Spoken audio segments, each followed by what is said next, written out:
mãe, é um negócio, né? Essa É o base dia, comercial capitalista é um problema sério que todo é o mundo dia de pode. comprar para a mãe, né? É o dia de fazer um agradozinho para a mãe. Nos outros dias não tem problema nenhum, pode deixar o rei, né? Destratar, mas agora, nesses dias, agora é um negócio cruel, né? Dia de comprar para ela, né? Hoje é o dia de comprar para ela. Porque nos outros dias quase não lembram, né? É, e um dia legal, mas também do ponto de vista psicanalítico, é um dia. Esses dias são dias um pouco ruins, porque tem muitas pessoas, por exemplo, é o meu caso, mas eu trabalho isso muito bem, que já não tem mais mãe. Então é um dia muito depressivo para muitas pessoas. Tem muita gente que comete suicídio nesses dias. Então é um problema danado tratar essas questões emocionais de forma geral, né? Enfim, aí fica muitas pessoas que já têm uma predisposição um pouco abalada, com dificuldades, acaba também se envolvendo na ausência, na saudade, na ausência e na tristeza, né? Então também é um dia de tristeza para muitas pessoas. Mas vamos superando devagarzinho. O Alberto vai falar um pouco do que foi a coroação, né, lá na Inglaterra, desse último cidadão aí que isso tem uma trajetória, tem uma história e também tem uma história de, de colonização, de enriquecimento às custas, né, de matanças, de destruições, de colonizações, enfim.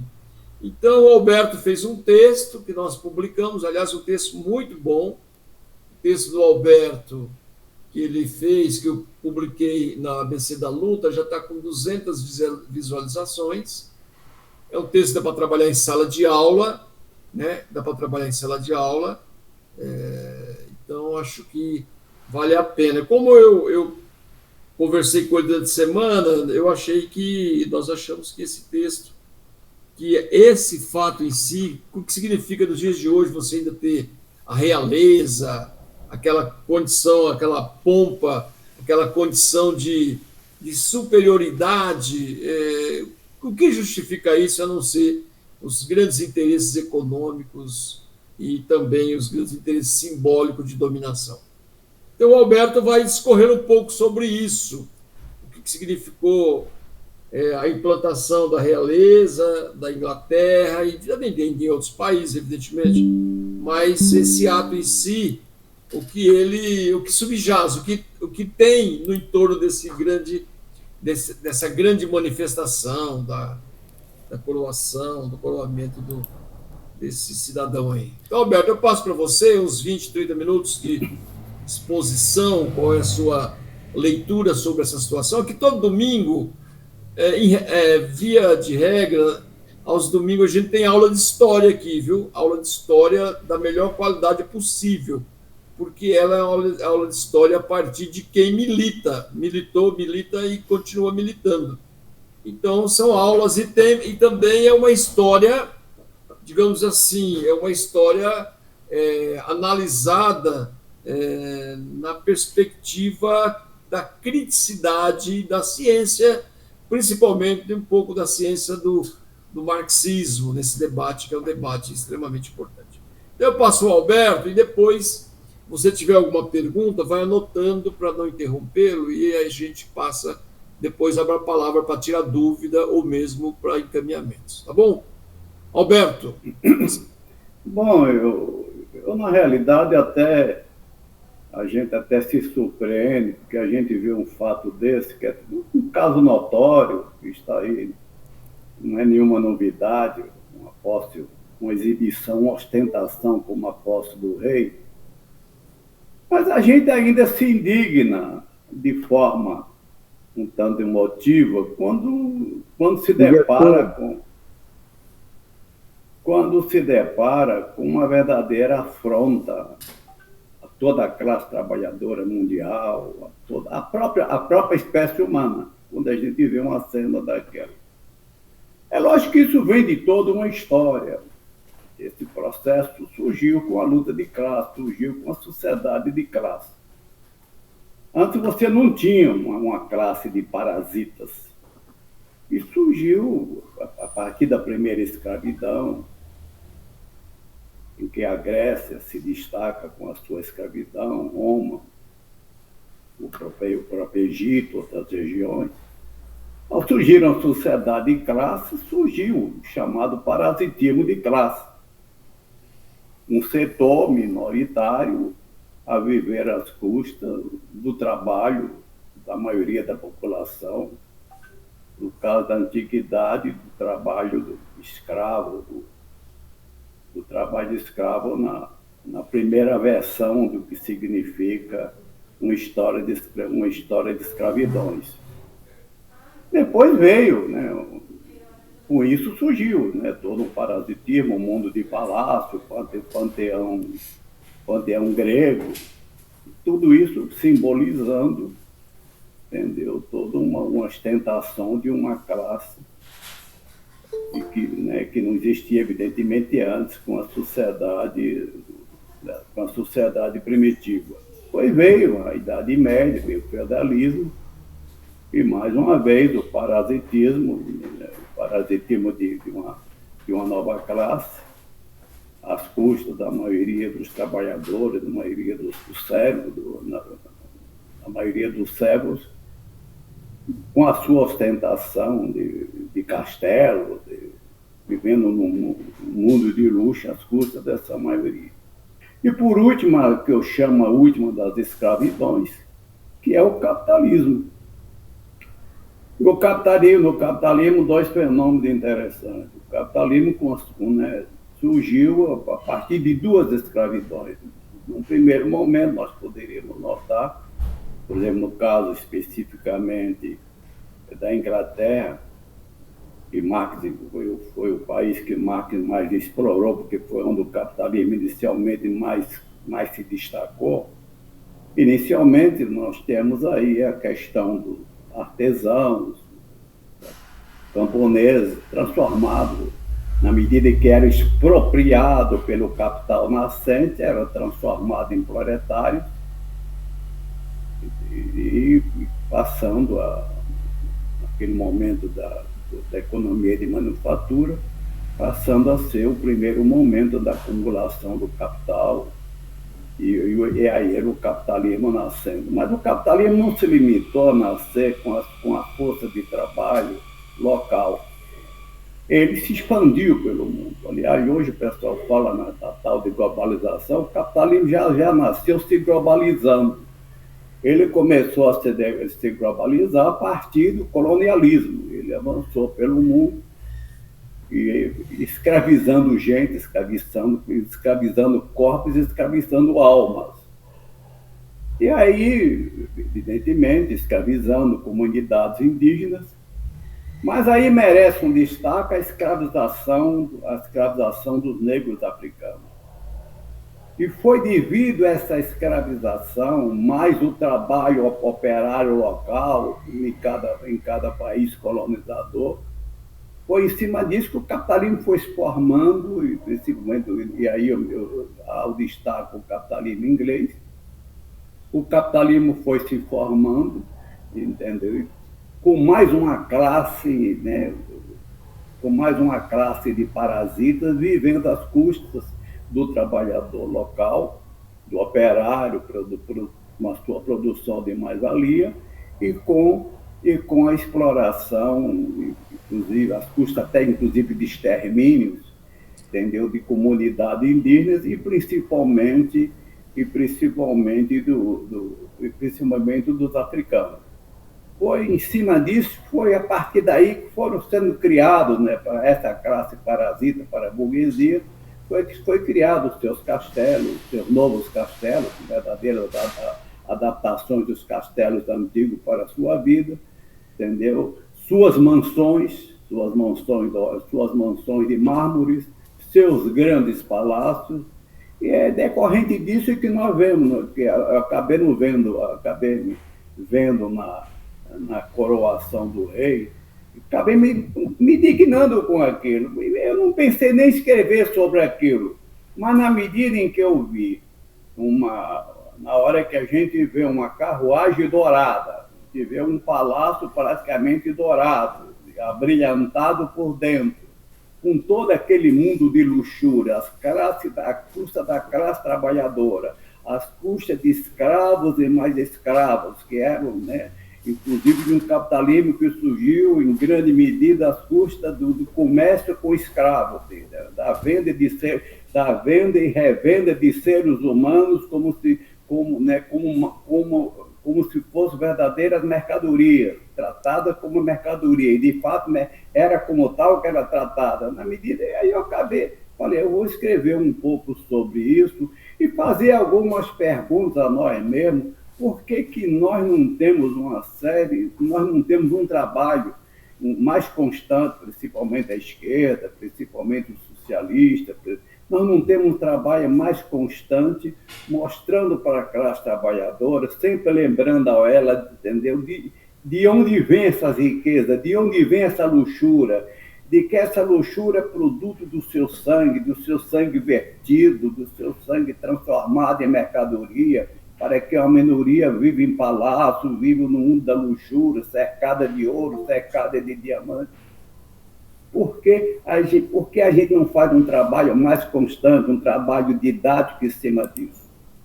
A coisa é tão naturalizada que fica aparecendo para a classe trabalhadora que aquilo lá é aquele mundo de luxúria, esse parasitismo de uma classe. Isso vem de um mundo desconhecido, vem de alguma coisa que a gente não percebe, como se não fosse produto do nosso trabalho, como se não fosse, entendeu, o nosso sangue transformado em toda aquela luxúria. O que é aquele palácio, o que significa a construção daquele palácio e tantos outros, como o Palácio da Holanda, que também traficou mais de 1 milhão de africanos, além da exploração da sua classe operária. E os palácios e castelos da França, de onde vem tudo isso? Será que é difícil a gente mostrar para a classe trabalhadora que isso é sangue do seu sangue, é seu sangue vertido, seu sangue transmutado em mercadoria, para que uma minoria viva sem trabalhar, entendeu? Viva num mundo de luxúria, entendeu? Vive eterno, em parasitismo constante. Será que a gente não poderia fazer um trabalho sobre isso? Será que a gente tem, por exemplo, nós não temos no Brasil um museu da classe trabalhadora, mostrando a sua história, desde o tempo em que se trabalhava 16 horas por dia, por exemplo, na Inglaterra, com toda uma luta, né, com morte mais morte, com verdadeiro genocídio contra a classe trabalhadora, até o 86, na luta de Chicago e tantas outras. Será que a gente não poderia batalhar no sentido de trabalhar melhor isso historicamente? Tem, inclusive, um museu histórico da classe trabalhadora, mostrando os seus momentos de holocausto. Temos alguns museus aí sobre a questão da escravidão, mas muito débeis, como o de Ibirapuera, por exemplo, tem um em Salvador, de Benin, mas são museus débeis que não mostram o holocausto, por exemplo, dos negros africanos. Os negros africanos passaram por o seu holocausto, é preciso falar dele. E a gente não trabalha muito mal isso, a gente não faz esse resgate, a gente não mostra para a classe trabalhadora que tudo que ela vê produzido é o seu sangue transformado, é produto do seu trabalho. A gente não faz esse trabalho de forma de vida. A gente vê um caso, por exemplo, a própria classe trabalhadora da Inglaterra, ela vai em milhares e milhares para as praças, para homenagear, para celebrar a coroação de um rei que simboliza a história de toda a sua exploração, de toda a exploração da classe operária do Reino Unido, da classe operária escocesa, da classe operária da Irlanda do Norte, da classe operária do país de Gales, da classe operária da Inglaterra, de tudo isso. E ela vai às ruas, então é falta de um trabalho de esclarecimento. Ela vai à rua para tratar como um Deus aquele que simboliza, para não dizer outra coisa, a história da sua própria escravidão. Vai lá para as ruas comemorar isso. Transformar como um Deus que não é seu, é um Deus da burguesia, é um Deus do parasitismo burguês. E a classe trabalhadora, como se não existisse um sindicalismo inglês, do qual falava Engels, um sindicalismo capaz de fazer um trabalho dizendo, olha, toda essa luxúria, todo esse mundo dourado, todo esse mundo abrilhantado, todo esse mundo com essa carruagem aí carregando uma figura, inclusive uma coisa deprimente, uma coisa chocante em pleno século XXI. Você vê um casal carregado dentro da carruagem, na frente um cavalo e atrás dois seres humanos. Entendeu? Isso só é possível, entendeu, numa sociedade de luxúria, numa sociedade de classe, numa sociedade que precisa ter o seu fim. Mas o que me indigna é isso, é que nós estamos, o trabalho, inclusive hoje já está virando um fenômeno mundial, o trabalho que se faz, o movimento sindical, os próprios partidos de esquerda, em relação a essas coisas, em relação a essa simbologia, para dizer de onde vem ela é produto do quê? Produto histórico do quê? E a gente não diz isso. A gente não diz isso. Sequer temos no Brasil, por exemplo, em relação à questão da escravidão, um grande museu, um museu que mostre o holocausto da comunidade negra, o holocausto dos negros africanos, que chegaram ao Brasil, segundo se fala, chegaram ao Brasil assim, numa totalidade de 4 milhões de seres humanos.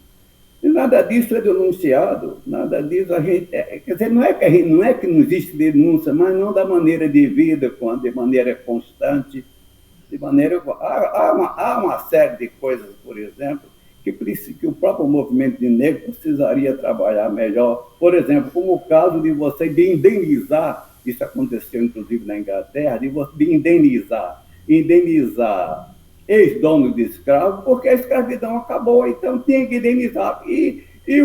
As vítimas da escravidão sem nenhuma indenização. Qual é a indenização que recebeu, por exemplo, o negro com o fim da escravidão no Brasil? De forma direta ou indireta, todos os donos de escravos foram indenizados na medida que ficaram com seus grandes latifúndios, inclusive a partir da lei 601 de 1850, eles se tornaram formalmente dono de terras e mais terras, como forma de indenização na medida que a escravidão estava começando a ter os seus passos, estava diminuindo, e ricos sendo indenizados, e ao passo que as vítimas ficaram sem nada.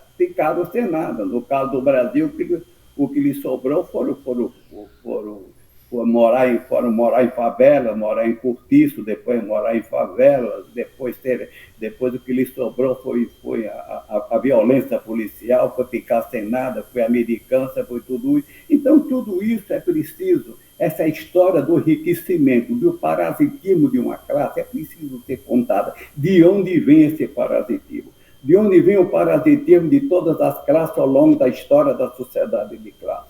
Mas especificamente no caso do capitalismo, de onde vem aquele palácio, de onde vem o Palácio Buckingham, de onde vem aquilo, de onde vem tantos outros palácios, de onde vem tanta essa luxúria. Isso vem do nada. Me chocou ver muita gente da classe trabalhadora de Londres, da classe trabalhadora da Inglaterra, celebrando um símbolo da sua escravidão, da sua exploração, símbolo, entendeu? Resultado de um trabalho de 16 horas por dia, resultado do trabalho de mulheres que recebiam salários simbólicos no século XIX, resultado de tudo aquilo, e você vai celebrar como se estivesse comemorando a sua própria escravidão, como você estivesse dizendo, viva a minha escravidão. Ela é uma coisa sagrada. É o explorado, tratando como coisa sagrada, um símbolo da sua exploração. Então, por isso que foi baseado nisso, eu nem pensei em escrever nada sobre isso, até achava que não era muito significante escrever sobre isso, por causa disso que eu acabei traçando essas poucas linhas aí. É mais como chamar a atenção para um momento em que eu acho que a gente precisa aprofundar mais um trabalho pedagógico, um trabalho didático, no sentido de fazer de desenvolver uma contracultura, uma nova cultura, uma cultura de esclarecimento de tudo isso. De onde vem as pirâmides, de onde vêm os palácios, de onde vêm os castelos, e de onde vem aquela coração daquele rei. Aquilo veio do quê? Tratado como um Deus, como se fosse um Zeus, como se fosse um novo Zeus, os Zeus de Londres, entendeu? De onde vem isso? E às vezes a gente tem dificuldade. Eu me lembro, só para terminar, eu me lembro de um operário, de um líder operário em Salvador, nos anos 60, em que ele, com a maior clareza no mundo, ele dizia, foi aplaudido, ele dizia para o operário que ele trabalhava algumas horas só para pagar o seu salário e que o resto ele trabalhava de graça. Ele falava em mais-valia, sem usar a palavra mais-valia, e foi aplaudido. E foi aplaudido. Então é preciso que a gente, não sei se eu estou sonhando muito, mas eu acho que é preciso que a gente faça um trabalho no sentido em cima dessas simbologias. O mundo todo, os holofotes da burguesia do mundo todo, de toda a sua mídia, o mundo todo, estava colocado à disposição da posse de um indivíduo, da coroação do indivíduo, tratado como espécie de um Zeus universal, de um Deus de toda a humanidade.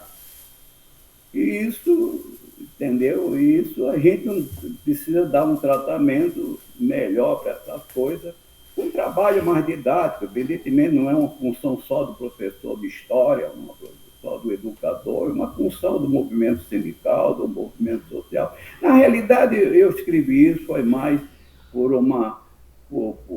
para expressar uma indignação, que não é nenhuma novidade, porque não se trata de nenhuma novidade, esse tipo de parasitia não se expressa de forma constante, basta ver a vida da burguesia nas suas mansões, às vezes com uma madame com 15, 16, 17, 18 pessoas para cuidar da vida dela, tudo isso às custas da classe operária, mansões e mais mansões, palácios e mais palácios. Todo esse mundo de luxo, que não é nenhuma novidade para nós, mas na hora que a gente se indigna, a gente quer escrever, quer dizer algumas coisas sobre isso. Eu acabei escrevendo um texto sem maior pretensão, mais para num momento em que a gente se adverte, será que a gente está fazendo uma pedagogia, tem um mínimo necessário, entendeu? Frente a essa situação, frente a esse que reflete uma fase, uma nova fase da pré-história da humanidade. Porque eu só vejo o ser humano ser realizado numa outra sociedade. Nós estamos vivendo um momento de pré-história, um momento em que o irracionalismo de uma classe ainda prevalece, o irracionalismo da classe burguesa, que se meteu a ser racional, a ter racionalidade, com as suas chamadas luzes no século XVIII, no século XVII, mas que hoje é a classe da irracionalidade. O que a gente viu em Londres manifesta uma pura irracionalidade, um absurdo, um choque, uma agressão à humanidade, uma afronta a todos os oprimidos e explorados do mundo, uma afronta clara. E que no fundo, reflete uma fase em que a humanidade ainda está na sua pré-história, entendeu? Ainda está na sua fase de pré-razão, entendeu? Rumo a uma sociedade em que não seja possível mais, entendeu? Tamanho afronta a própria vida humana, também afronta a própria espécie humana. Ao ver aquilo, eu falo, olha, ou a humanidade, através do seu setor oprimido, dos seus explorados, entendeu? Faz a luta para que se saia dessa pré-história, ou nós poderemos, ou a própria espécie humana estará ameaçada.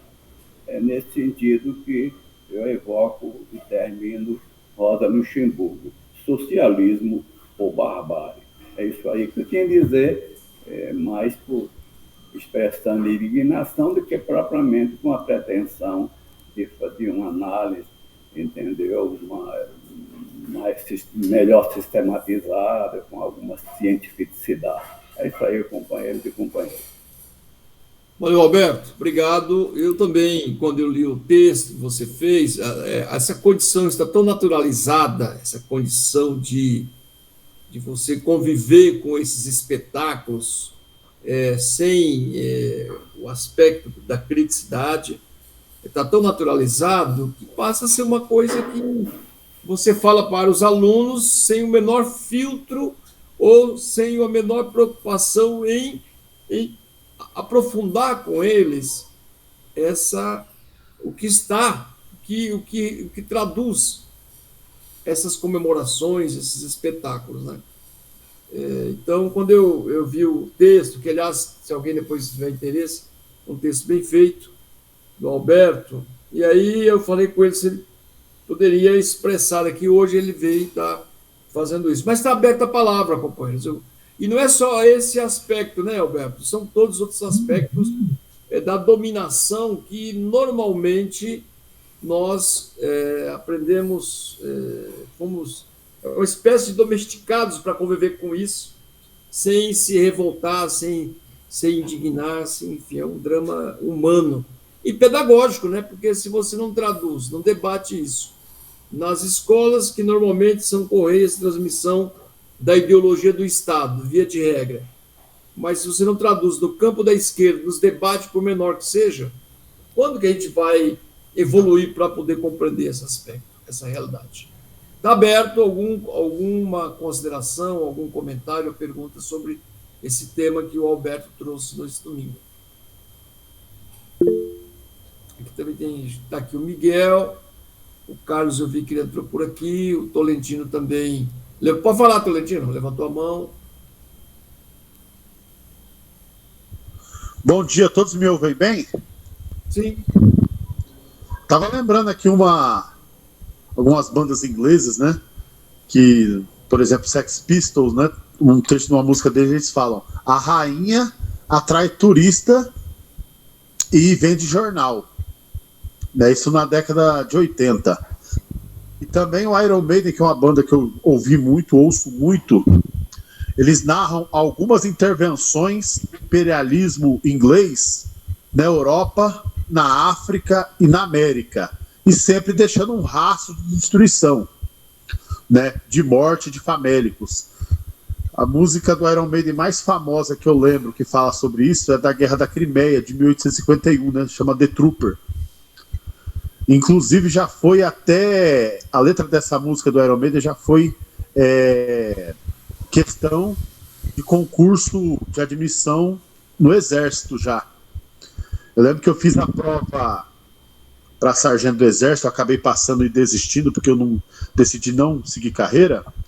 Caiu essa questão sobre a letra da música do Iron Maiden em relação à Guerra da Crimeia, a intervenção do exército inglês nessa região da Europa. Então, já a própria cultura inglesa denuncia a violência, a barbárie do imperialismo inglês, né? E Iron Maiden, o nome da banda, remete a um instrumento de tortura chamado Donzela de Ferro, que foi o apelido que foi dado a Margaret Thatcher na época que a banda surgiu, né? E tem até algumas capas de single e de álbuns do Iron Maiden que eles fazem uma caricatura da rainha, faz uma caricatura muito agressiva e assim, bastante chocante da Margaret Thatcher também, na época a rainha finada Elizabeth. E aqui na América também teve a intervenção da Guerra das Malvinas, né, que é mais recente, né, aqui na Argentina, e que os países americanos aqui de toda a América não colaborou de forma nenhuma com com a Argentina, ou muito pouco. Isso significou, pela omissão, uma tragédia humana aqui nos nossos vizinhos, nos nossos irmãos. É isso que eu gostaria de deixar como reflexão que o texto do Alberto me provocou. Que bom, que boa provocação, né? E que boa aula que você trouxe aqui para nós, do ponto de vista cultural, do ponto de vista... Que legal, cara. E eu li já umas 8 vezes, já vou ter que precisar ler mais umas 20. O Tolentino, ele não é só do movimento sindical, é um professor estudioso da rede municipal de São Bernardo, e também ontem ele acabou sendo indicado lá para a coordenação da Intersindical Central da Classe Trabalhadora aqui no estado de São Paulo. Outros também serão, mas ele já foi anunciado ontem lá nessa composição. Alguém mais quer falar, gente? Está aberta a palavra aí. Essa intervenção do Tolentino está absolutamente sintonizada. Teobaldo, bom dia. Gostaria de falar um pouco, apesar que ultimamente eu estou mais ouvindo do que falando, mas essa provocação do Alberto, essa indignação é de todos nós, viu, Alberto? Você expressou aí sua indignação. Eu estava assistindo lá toda aquela... Diz que é a coroação, né? Mas, como diz os indígenas, antes da coroa tinha o cocar, né? Antes da coroa tinha o cocar aqui na América, né? Até antes da chegada dos colonizadores. Mas é isso. Resumindo, é isso. Eu acho que nós precisamos de um projeto, né? Um projeto nacional de transformação, e nesse projeto está levando a conscientização. Eu, em particular, eu sou professor recente, estou ainda em fase de aprendizado. Quando fui dar aula, um pouco até inseguro, algumas pessoas me disseram: não, rapaz, você tem muito a contribuir. Eu não entendia isso, né? E a gente tem a contribuir justamente por causa da militância, Alberto, e da experiência, a militância de vida que nós passamos e ainda passa. Ontem eu estive lá no Movimento Sem Terra, recordei muitas coisas, né, da década de 80, que ficou estagnado, que até tem um canto que diz assim: na lei ou na marra, nós vamos ganhar, né? Quem gosta de nós somos nós. E eu acho que essa questão da opressão, da coroa, está interiorizada em nós, e ouvindo a imprensa, você fica mais indignado ainda, que a imprensa, né, os meios de comunicação, eles fomentam mais essa ideologia, né, da coroa, do rei, da rainha, sem colocar o outro lado da moeda. Eu estou fazendo um trabalho em sala de aula com os alunos do fundamental, mas eu percebo que a gestão, a coordenação, parece que o pessoal quer mais resultado,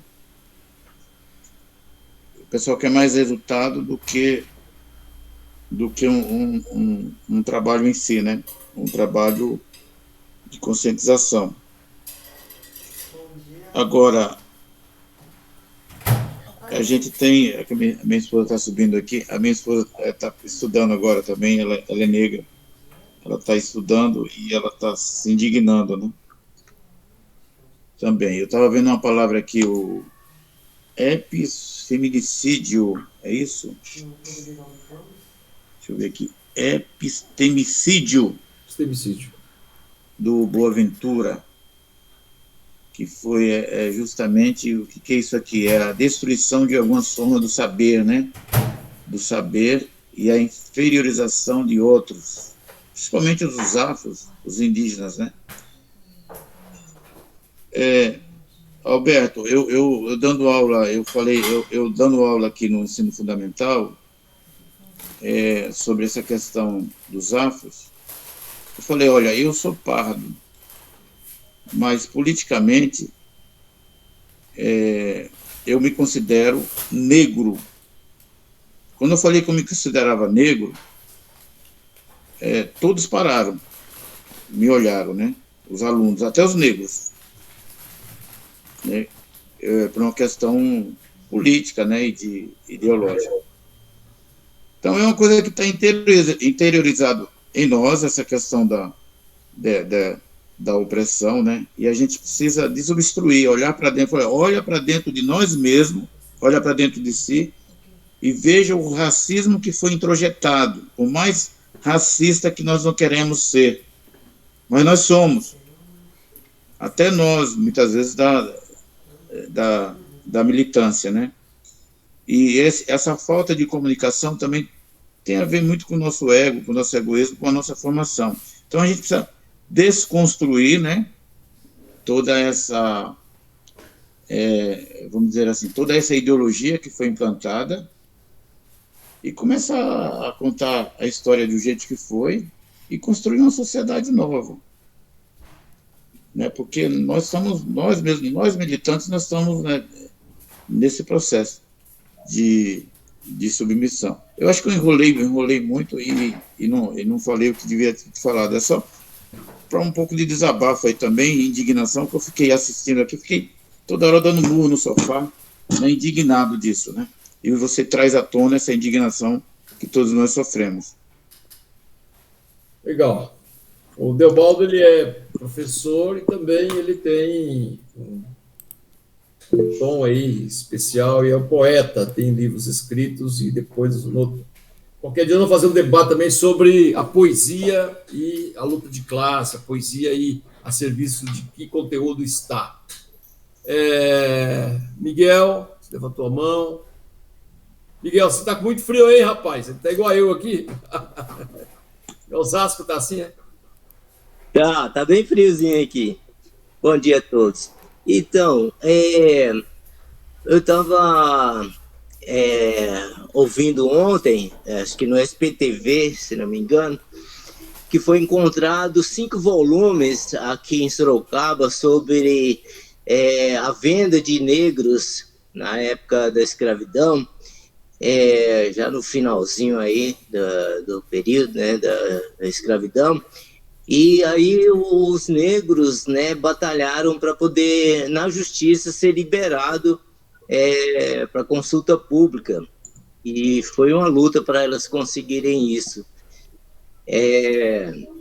Outra coisa também, eu assisti um filme ontem, um documentário, né, chamado Holocausto Brasileiro, que fala sobre os hospitais, ou o hospital de Barbacena, onde 60 mil pessoas internadas acabaram morrendo devido aos maus tratos, a toda uma situação de precariedade, inclusive até remédio na época não tinha, injeção se dava com a mesma agulha para todo mundo, e inclusive a maioria também eram de negros.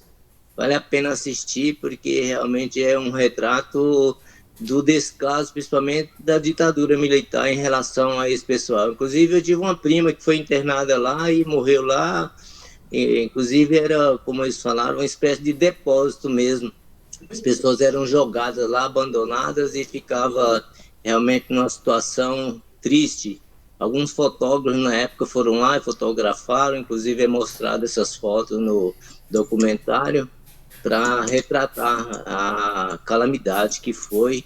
E aí, né, a escritora perguntando, né, para as pessoas quem seria o culpado por toda a barbaridade, uma senhora falou que todos nós, né, porque a coletividade no geral realmente deixou a desejar em relação ao tratamento dado àquelas pessoas. Obrigado, Miguel. Está aberto, mais alguém quer fazer uso da palavra? Neuza.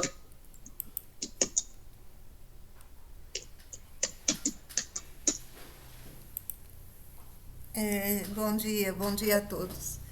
Então, eu fiquei aqui pensando, né? O Alberto fez esse texto e realmente é um texto didático, né? Eu acho que todo professor deveria pensar em trabalhar esse texto na sala de aula, porque ele leva à reflexão não só dessa coroação, mas todo o movimento de opressão, né, contra a classe trabalhadora. O Tolentino trouxe aqui algumas referências também de músicas, né? E o Teobaldo falou em projeto. Eu, como professora na sala de aula, eu sempre gostei muito de trabalhar com projeto. Então, eu penso que, a partir desse texto do Alberto, dá para desenvolver projetos em história, em filosofia, em línguas. Ele suscita, né, várias formas de trabalhar com ele, porque ele realmente um texto pequeno, não é grande, mas ele é bem condensado e ele traz muita referência, né, muita referência mesmo. E aí eu fiquei pensando, né, na sala de aula, quantos professores pegam lá o conteúdo do livro didático, simplesmente passam para os alunos sem levar nenhuma reflexão, né? Então, eu acho que foi isso que eu pensei, né, na hora, lendo o texto e pensando. Ele traz muitas possibilidades, a questão política, né, que no texto... eu não sei se eu mandei um comentário para o Alberto, no caso das esquerdas hoje, né, que foi uma reflexão que eu fiz também a partir do texto dele, né? Então, assim, é um texto rico, realmente é um texto bastante rico e, assim, eu acho que se digitado talvez não dê mais do que uma página, mas ele é muito condensado e ele levanta muitas reflexões. Eu acho que é isso. Mais alguém? Aliás, Neuza, também aqui está sendo gravado aqui essa nossa conversa. Oi, Alves. Essa conversa, então, também pode ser, digamos assim, usada em sala de aula, né? As pessoas podem usar. O que o Tolentino trouxe aqui é extremamente importante na linguagem da juventude. Exatamente. Né? Mais alguém, companheiros? Vamos lá, então. Eu queria falar só um minutinho, Alves. Só um minutinho. O Serginho levantou a mão, a palavra é dele. Só eu estou aqui no celular, não vejo todo mundo. Serginho, vai lá. Eu só vou pedir desculpas para os companheiros que hoje eu estou fora da minha casa, né? Então, assim, tem muito som ambiente. Eu vou postar a gravação, mas a gravação hoje está bem doméstico mesmo, o nosso vídeo. Mas ele é muito importante e eu acho que vale a pena a gente assistir e depois compartilhar. E pensar e trabalhar em cima dele, né? Eu acho que é isso. Obrigado, Serginho. A palavra é sua. Bom dia a todos, todas. Bom dia. Eu acho que é muito importante o que o companheiro fez, esse texto. Né? A gente vê no nosso dia a dia, né, que cada dia que passa, professores e professoras deixam de fazer aquilo que tem que ser feito. Não é só pegar o conteúdo que o Estado manda e partir para a prática. É fazer da relação desse conteúdo com o dia a dia e com o histórico passado. Nesse sentido, eu acho que o que o companheiro fez foi incrível, porque também nos traz o despertar desse processo. Né? Nós não podemos ser professor automático, não existe professor automático. Né? Ou ele tem consciência de classe daquilo que ele está fazendo, ou ele vai ser um reprodutor desse processo capitalista, né, que é o que ocorre na maioria das vezes, com muitas pessoas. E eu tenho, claro, algumas questões. Hoje chega professor na sala de aula que não tem utopia nem para discutir a reforma do ensino médio. Isso é grave. Eu tenho dito isso, inclusive, no nosso sindicato e na nossa categoria, né? Olha só, nós temos um bairro em São Paulo que é dito como italiano, Bexiga.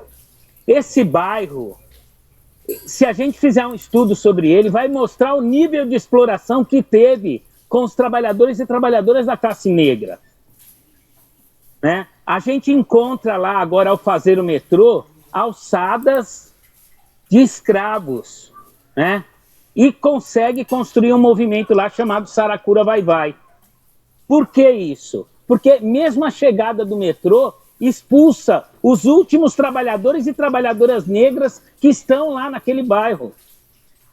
Então, se a gente não trouxer à tona o que o Alberto coloca, que é, na verdade, Alberto, isso é um puxão de orelha, né? Um puxão de orelha naqueles que estão adormecidos. Porque não adianta o professor ir reproduzir aquilo que tem na sede para a sala de aula. No Estado ocorre isso. Olha o que acontece agora no Estado. Eles mandam para a gente aula 1, aula 2, aula 3, aula 4, aula 5 do segundo bimestre, do segundo trimestre. Como se a gente fosse tarefeiro deles e não professores. Né? Então a gente tem que tomar muito cuidado com isso mesmo. Né? Essa reprodução, né? E esse adormecimento que a classe trabalhadora tem hoje, inclusive, e aí eu acho que o Alberto coloca com muita propriedade, na questão sindical. Né? Nós precisamos construir, alertar, dar condições para que esses novos trabalhadores que estão chegando no mercado de trabalho uberizado, deles terem clareza e condição de saber que a gente só enfrenta os patrões se a gente tiver consciência de classe. Um grande dia para todos, um bom domingo. Muito obrigado, viu, Alberto, Aldo e todos que estão aí. Bacana a reflexão do Serginho, que é professor de História também. E muitas vezes nós estamos no piloto automático e vamos tocando a vida como ela se apresenta e não paramos para refletir. Eu acho que essa reflexão do Alberto, assim como outras reflexões, são extremamente importantes nesse contexto que nós estamos vivendo. Algum outro companheiro ou companheira, caso queira falar?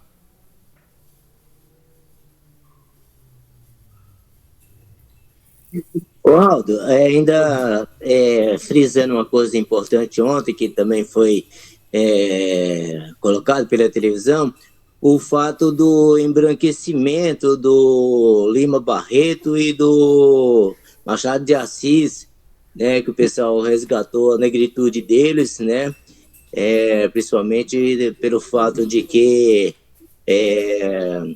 o Machado de Assis, né, se destaca como o maior escritor brasileiro, que fundou a Academia Brasileira de Letras e tal, e fizeram várias homenagens e tudo mais, né, destacando essa questão aí. Legal. Mais alguém, companheiros? Também entrou aqui o Aldaci. O que não falta são elementos, né, para reflexão. Esse que você levantou, Miguel, é importante porque você, né, era inadmissível para a burguesia, né, ter o maior escritor brasileiro negro. Tinha que dar. Então, sempre o trataram como branco. E agora estamos desmascarando isso, né? Felizmente. Mais alguém quer fazer uso da palavra? Não, eu devolvo para o Alberto para a gente já ir fechando hoje, que muita gente vai almoçar com a mãe, com o pai, com os amigos e também muitas vezes com os nossos amigos impulsivos, ou impossíveis, mas amigos de classe também. O Serginho está com a mão levantada, eu não sei se ele... Serginho e Preto Lindo. O Aldaci levantou a mão também. Eu não sei se o Serginho esqueceu de abaixar a mão ou se ele levantou a mão de novo. O Aldaci pediu a palavra. Eu abaixei. Obrigado, Serginho. Aldaci. Bom dia a todos e todas. Na verdade, eu acabei tendo que fazer tarefas domésticas e consertar alguma coisa aí em mercado. Eu vou falar para vocês, viu? Tem dia que a noite é cruel. Mas, de toda forma, eu estava fazendo fazendo hoje uma reflexão, um pequeno comentário em termos de desabafo, colocando um pouco, pegando a ideia do hoje, 14 de maio, fazendo uma analogia comparativa ao 14 de maio de 1888. E o que mudou? Qual é a perspectiva em que grande parte das mães, mulheres negras, tem hoje, né, com uma grande parcela encarceradas, outras com seus filhos assassinados pelo Estado, e uma grande parte com seus filhos também encarcerados pelo Estado que escravizou, que fez uma farsa chamada abolição. E daí? Eu penso que esta é uma reflexão em que nós precisamos fazer, mas com passos, e também com passos concretos. Quais são as ações em que nós, como grande parte da população negra brasileira, o que faremos? O que teremos? Né? Quando a gente observa que tem uma parcela bastante grande das mulheres negras em situação de rua, como consequência de 1888, como consequência da lei do sexagenário. Grande parte da população abandonada, de jovens negros, como consequência da lei do ventre livre, como consequência de uma abolição inacabada ou mal começada. Então, é uma reflexão em que, se a gente não tiver alguns cuidados, a gente entra na lógica do capital de comprar presente, ir para os mercados comprar flores para o Dia das Mães, como se o Dia da Mãe fosse só hoje, né? É lógico que a gente almoça todo dia, a gente come todo dia. Quando a minha mãe estava aqui presente, no tempo presente, eu aqui no interior de São Paulo, em Hortolândia, a grande parte dos meus irmãos em Niterói, Rio de Janeiro, não era muito sábio sair da grande cidade e ir lá para o interior de São Fidélis, interior do Rio de Janeiro, em São Fidélis, somente porque é considerado Dia da Mãe, né? Aumentava um pouco o ganho da 1001, e no meu caso aqui do Cometa e outras empresas, para ir lá para São Fidélis só porque é o Dia das Mães. Então, para mim, o Dia da Mãe era todo dia, eu falava com a minha mãe quase que um dia assim e outro também, né? Agora em que ela não está mais aqui conosco no plano real, nesse plano terrestre, não tem mais a presença física dela, então, para mim também, mas continua a coisa. Às vezes a gente entra numa de querer, a tristeza querer nos abater. Mas aí a gente para e reflete, fala, caramba, mas eu já estou com 60 anos, vou fazer, na domingo que vem, próximo, eu chego a 61, né? Vivi com a minha mãe até 2020, quando o Covid, corroborado pelo delinquente chamado Bolsonaro, contribuiu para a partida do meu pai e da minha mãe, que para mim eles poderiam estar aqui, mas como ele negou a vacina e ele era um negacionista, delinquente, então a gente acaba tendo essas perdas. Mas para nós aqui, para esse grupo, para nós, eu penso que uma reflexão acerca do que foi 1888, e o que é e o que está agora, 135 anos após, quais são as perspectivas? Obrigado, tenham um bom dia a todos e todas. Ok, obrigado, Aldaci. Mais alguém levantou a mão? Alguém que está participando? gostaria de fazer alguma consideração, senão eu volto para o Alberto. Vamos lá, então. Alberto, você ouviu aí a galera. Eu estou pensando, domingo que vem, nós fazemos aqui um debate sobre o movimento sindical e as eleições da POSP, né, o que espera desse movimento das eleições, que é um movimento extremamente importante, mas durante a semana nós vamos organizando isso, né, porque é um debate importante, que tem a ver com a vida dos professores, né? E acho também que nós podemos transformar essas nossas conversas aqui aos domingos em lições para o cotidiano. Por exemplo, esse debate, o texto do Alberto, pode ser a lição 1, né, para as pessoas e um pouco nós também fazendo um contraponto de material didático, porque muitas vezes o professor também ele não tem formação teórica, formação de classe, formação para poder produzir um texto.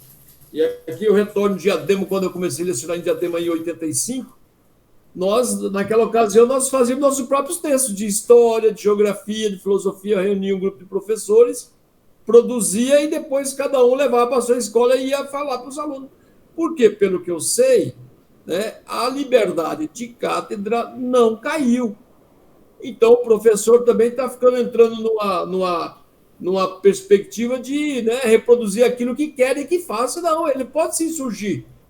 Agora, ele também tem, para se surgir, ele precisa ter o apoio do sindicato, ter o apoio da luta para poder também não ficar vulnerável, né? Alberto, é com você, depois da sua fala, depois do que você ouviu, para seus considerandos e também as considerações finais. Bom, eu me lembro de algumas conversas que eu tive com alguns colegas professores, e às vezes a gente é levado a achar que o trabalho de conscientização, todo o trabalho da pedagogia, da transformação da sociedade, que é uma atribuição apenas do professor, do educador, em sala de aula. Eu acho que é necessário que a gente vá à frente, vá mais adiante em relação a essa questão. Todo trabalhador consciente, seja do movimento sindical, do movimento partidário, deve se dar conta que ele é um intelectual de uma classe, que ele é o historiador de uma classe, da sua classe. O Gramsci chama isso de intelectual orgânico, é o intelectual de uma classe. Isso é função de todo militante consciente, principalmente de todo militante de consciência socialista. No movimento sindical, cada dirigente sindical, na medida em que vai tomando a consciência de classe, ele deve se comportar como um historiador da sua classe, mostrando de onde vem a sua exploração ao longo da história, de onde vem tudo que está construído aí, de onde que vem esse parasitismo da classe burguesa, que viva às custas do sangue da classe trabalhadora, do sangue transformado da classe trabalhadora em mercadoria. Cada trabalhador consciente pode ser um historiador desse processo.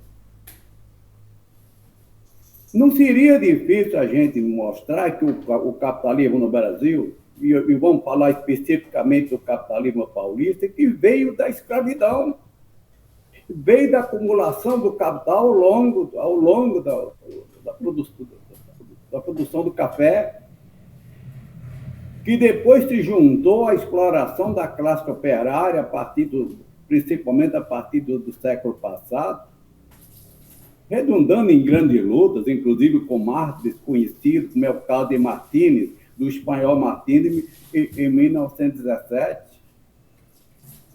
Toda essa riqueza que a gente vê aí, esses palácios, essas mansões do Morumbi, dos Jardins, tudo isso vem daí, vem do sangue do negro transformado em mercadoria, vem do sangue do operário transformado em mercadoria, vem tudo isso da classe explorada. para que a gente não fique apenas contemplando, para que a classe trabalhadora não fique só contemplando, entendeu? O que vê, sem perceber que aquilo que ela vê é produto do seu trabalho. Isso vale para toda a classe trabalhadora como um todo. Isso é uma questão que tem que ser retomada, né, mundialmente, que é a questão né, da consciência da classe como um todo. Eu repito, eu me choquei ainda me choco com meus 82 anos, ao ver uma parte da classe operária inglesa nas ruas comemorando,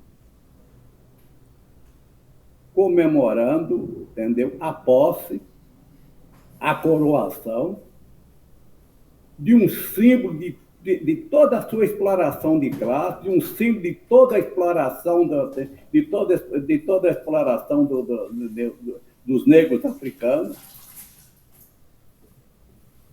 Um palácio que vem do tráfico de negros da África. Vem daí, em grande medida. Vem daí. O capitalismo do Reino Unido, o capitalismo inglês, não seria o capitalismo que é, não teria aquele tipo de posse, aquele tipo de palácio, de palácio dourado, de um mundo de luxo, de um mundo de afronta à própria humanidade, se não fosse a escravização de povos, a escravização de indígenas e principalmente da escravização de africanos. Muitos bancos da Inglaterra surgiram desses negócios, do tráfico de negros. Surgiram desse mercado. Existe um banco na Espanha, o Santander, que surgiu em cima do lucro do tráfico de negros levado para Cuba. Santander é produto disso, é produto desse acúmulo de capital. É preciso dizer isso à classe trabalhadora. É preciso que a gente tenha didática de dizer isso. O professor por ofício e o professor que não é por ofício, o militante socialista, consciente, organizado no seu sindicato, organizado no seu partido, organizado na sua associação de moradores. É preciso a gente aprender a dizer isso. Eu estou falando a gente, porque somos todos nós. Nem sempre a gente diz isso como deve ser dito. Eu sempre dou o exemplo daquele operário que falou da mais-valia sem usar a expressão mais-valia e foi aplaudido. Não faz sentido que o explorado, ele naturalize, ele veja de forma natural o produto da sua exploração. Um mundo de luxo, uma classe de luxo. Classe dona de aviões, classe dona de palácios, classe dona de mansões, classe dona de ouro, classe dona de bilhões de dólares, classe dona de tudo isso, como resultado da exploração da classe trabalhadora, da exploração de escravos, entendeu? Da exploração de vida, da exploração de povos. Não faz sentido que a gente veja isso. A gente não arruma uma forma criativa. O Chaves dizia o seguinte: ou a gente cria ou a gente é derrotado. Ou a gente aprende a criar, ou a gente se torna criativo, entendeu? Na luta, ou a gente vai para a derrota. Talvez nos falte criatividade para dizer isso ao povo. Para dizer isso ao povo. Porque não é fácil você encontrar o explorado adorando o seu explorador, adorando o símbolo do seu explorador. Como eu vi multidões em Londres, na coroação do rei. Uma coisa que provocava vexame. Expressão do ridículo de uma classe. Não há nada mais ridículo, entendeu? Não há nada mais ridículo do que o que eu vi. Um rei, uma rainha dentro de uma carruagem, carregada por cavalo e gente. Carregada por cavalo e gente, afrontando a própria espécie humana, afrontando toda a classe trabalhadora. É preciso que a gente arrume um jeito de dizer: olha, de onde vem isso? Quando eu vi aquela cena, eu pensei na África transformada em mercadoria, entendeu? Na África trazida, traficada. Só a Inglaterra traficou mais de 3 milhões de escravos, fazendo fortuna em cima disso. O próprio Museu de Liverpool expressa isso no dia de hoje, fazendo fortuna, bancos ficando ricos, fazendo fortuna com o tráfico, trazendo sangue, trazendo gente, como se carrega a mercadoria, e jogando, inclusive, uma parte no mar. Quando se tornava inconveniente na visão dele, jogava no mar, jogava uma parte do traficante, dos escravos no mar. E ainda queriam, através das chamadas empresas de seguro, ainda queriam indenização. Olha, nós traficantes, nós perdemos 500 negros no percurso da África para cá e queremos indenização. Coisa desse tipo. A Inglaterra tem uma lei, do começo do século XIX, para indenizar ex-senhores, donos de escravos. Porque ele não podia ficar sem seus escravos. É mais ou menos como o raciocínio que tem hoje. Você não pode aceitar, por exemplo, que determinadas conquistas da classe trabalhadora, determinadas mudanças, porque senão o capitalismo não anda. Então, ele dizia, se você acabar com a escravidão, vai ter problema na economia, o raciocínio que continua. Se você não tirar a conquista da classe trabalhadora, hoje o capitalismo não vai funcionar, diz a burguesia. Isso era dito pelo senhor dos escravos na sua época. Se você acaba com a escravidão, você vai provocar um problema enorme na economia. Olha só que sistema. Por isso que eu digo, ou esse sistema é a última das escravidões, ou toda a humanidade percebe e vai para a barbárie generalizada. Vai para o caos generalizado. Como dizer isso? Como a gente dizer isso? Nas ruas, nos bairros, nos sindicatos, nos alunos. Esse é um desafio que está colocado para nós. E não, eu repito, não é tarefa só de professores. Existe um equívoco, às vezes, que certas tarefas, a pessoa acha que é uma tarefa de toda uma classe. Não, é de parte dela. Existe um equívoco. Por exemplo, em relação ao movimento, à defesa do monopólio estatal do petróleo, que isso é coisa de petroleiro, isso é coisa de um povo, e não de petroleiro.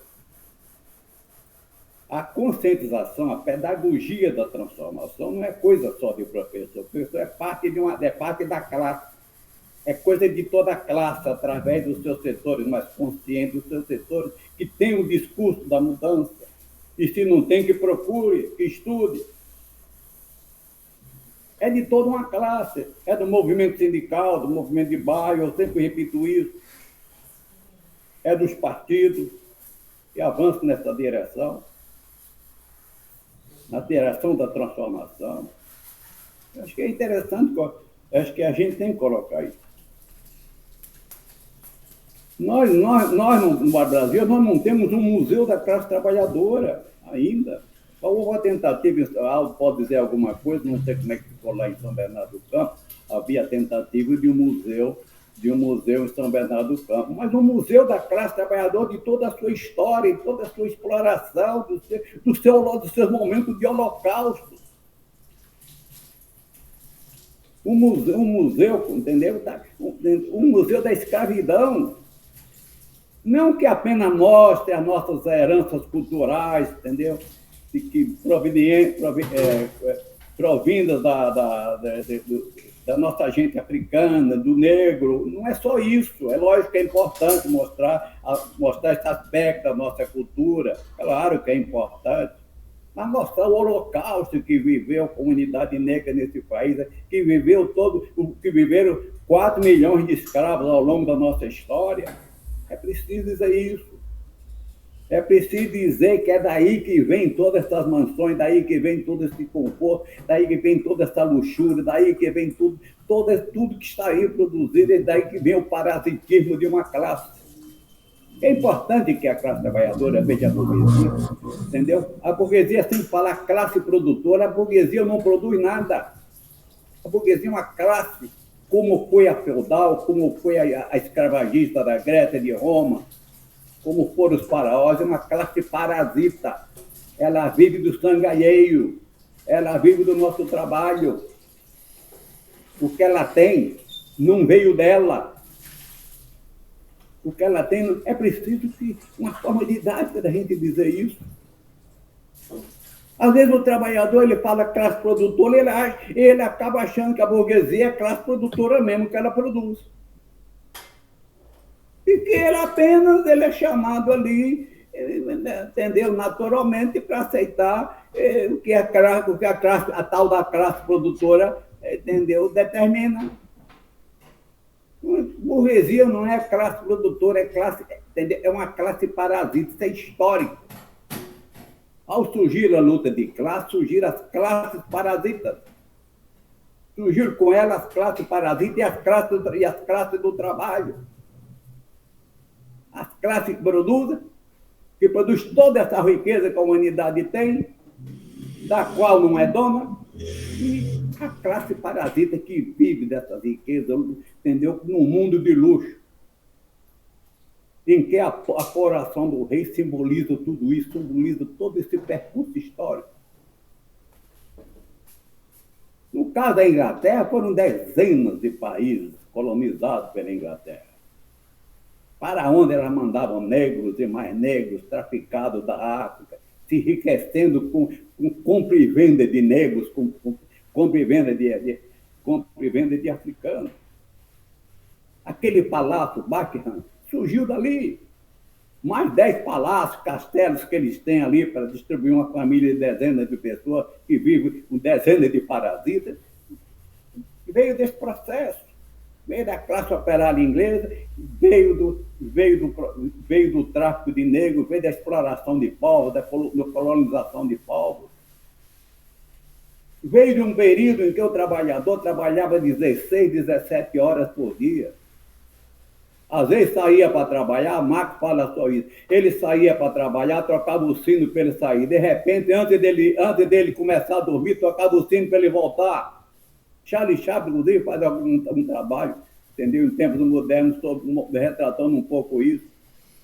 Criança de 7 anos na Inglaterra trabalhava 6, 7 anos trabalhava, morrendo ali, entendeu? Na máquina de tecido, na máquina de produzir roupa. Morriam ali mulheres escravizadas em pleno século XIX. É daí que vem aquele palácio. Ele simboliza isso.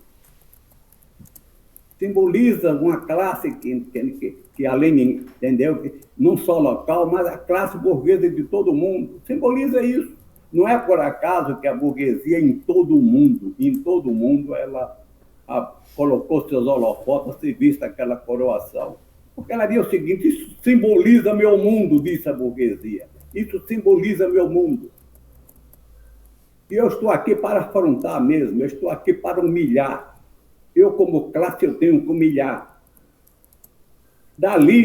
Aquilo simboliza, inclusive, uma história a origem do racismo, a origem do darwinismo social, a origem de todas as ideologias de dominação, machismo, tudo aquilo simboliza. Tudo aquilo que aconteceu com o coração do rei simboliza tudo isso. É o símbolo de tudo isso. É uma coisa universal. É um símbolo universal de uma classe. E se a classe trabalhadora não vê que aquilo é produto do seu sangue vertido, do seu sangue transformado em mercadoria, transformado em pedra de ouro, em pedra de diamante, para adornar a luz, para adornar a vida de uma classe, para enfeitar a vida de uma classe, a brilhantar, encher dourar uma classe. com as suas fantasias. Se a classe trabalhadora não vir isso, ela não vai agir contra isso. Então, para terminar, hoje, evidentemente, é um dia que, embora, como disse o companheiro Preto Lindo, entende? O dia é apenas mais um dia das mães, porque o dia das mães são todos os dias. Na realidade, hoje é um dia criado para comprar para as mães, não é o dia das mães, é um dia para comprar para as mães. O mercado estipulou isso. Existe dia para tudo, tem o dia do professor, tem um dia dos pais, tem dia de tudo. O dia para comprar. É um dia para comprar. Para comprar de tudo para aquele dia. Mas, apesar disso, as pessoas, companheiros que estão aí, querem estar juntos com seus familiares nesse dia. Usar inclusive um pretexto para o encontro todo. Usar isso como um pretexto. Eu me lembro uma vez que eu levei minha mãe para um restaurante. Estava difícil achar um restaurante, porque dia das mães, todo restaurante ocupado. Para levar minha mãe num restaurante, fui arrumar na Dutra um restaurante para levar minha mãe, porque era um dia assim. Eu usei aquilo como pretexto para, entendeu? Para um encontro todo especial. Às vezes isso também funciona como um pretexto que a gente usa. Então, é um dia... Mas, veja só, eu até nem imaginava que, ao fazer essa provocação, que vocês que as pessoas até tivessem algum interesse, tivesse maior interesse pela provocação, porque provocação a gente faz sempre, existem muitas provocações, o professor consciente está fazendo sempre, o operário consciente está fazendo sempre, então, uma provocação a mais para ninguém. Mas, para minha surpresa, pelo Facebook, as pessoas deram atenção para provocar, porque foi mais uma manifestação minha de indignação, de ver toda aquela simbologia de uma história de exploração do homem pelo homem, que começou com a sociedade de classe no seu escravagismo clássico, até o escravagismo contemporâneo, o escravagismo de hoje, que eu espero, e eu acho que é uma tendência histórica, que seja a última das escravidões. Eu não sei se eu teria mais alguma coisa a dizer. Entendeu? Legal. Eu acho que era só isso aí e está tudo bem. Legal, Alberto. Obrigado, Alberto, pela sua sempre contundente, importante manifestação, elaboração. Nesses dias, ou nesse contexto, tem duas possibilidades, a resignação e a indignação. Então, entre as duas, eu prefiro ficar com a indignação, né, porque é um fato objetivo. Ele tem razão ao falar que a formação política é de toda a classe, mas às vezes nós fazemos um recorte aqui, porque uma parte muito, quase que totalitária aqui desse debate está participando professores, e professores, então, é em cima desse recorte, mas também tem acordo de que os operários têm que se formar, os camponeses têm que se formar, enfim, então é isso. Gente, obrigado a todo mundo, uma boa semana para todos os companheiros e companheiras, e grande abraço. Tá bom? Axé para todos nós. Axé para todo mundo. Bom domingo. Axé para todos nós. Até domingo que vem. Bom domingo. Obrigado, Aldo. Obrigado, Alberto. Obrigado, gente. Valeu, companheiros. Valeu, Zulê. Tchau, obrigado. Tchau. Miguel. Parabéns pelo Dia das Mães aí. Obrigada. Isso. Feliz Dia das Mães. Valeu. Obrigadão. Bacana.